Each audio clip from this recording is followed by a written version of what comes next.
Canım bir seni yürekinde, kolunu uzat bil gerekindem. Başkanı sevmeyin, başkası sen dinlemez, seni cayın yürekimde. Canım bir seni yürekinde, kolunu uzat bil gerekindem.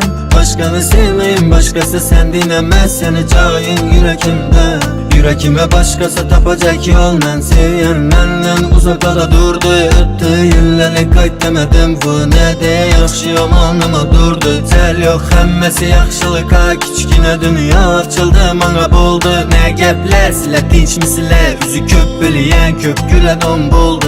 Canım bir seni yürekinde, kolunu uzat bil gerekindem. Başkanı sevmeyin, başkası sen dinlemez, seni cayın yürekimde. Canım bir seni yürekinde, kolunu uzat bil gerekindem. Başkanı sevmeyin, başkası sen dinlemez, seni cayın yürekimde.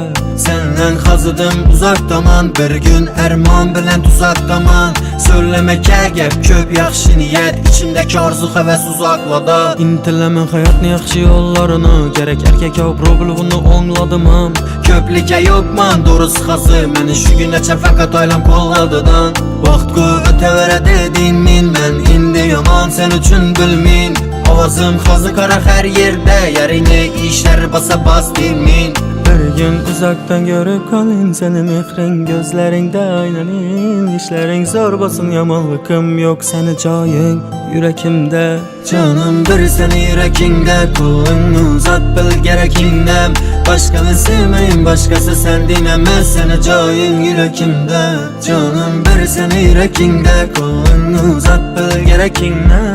Başkanı sevmeyin, başkası sen dinlemez, seni cayın yürekimde. Canım bir seni yürekinde, kolunu uzat bil gerekindem. Başkanı sevmeyin, başkası sen dinlemez, seni cayın yürekimde. Canım bir seni yürekinde, kolunu uzat bil gerekindem. Başkanı sevmeyin, başkası sen dinlemez, seni cayın yürekimde.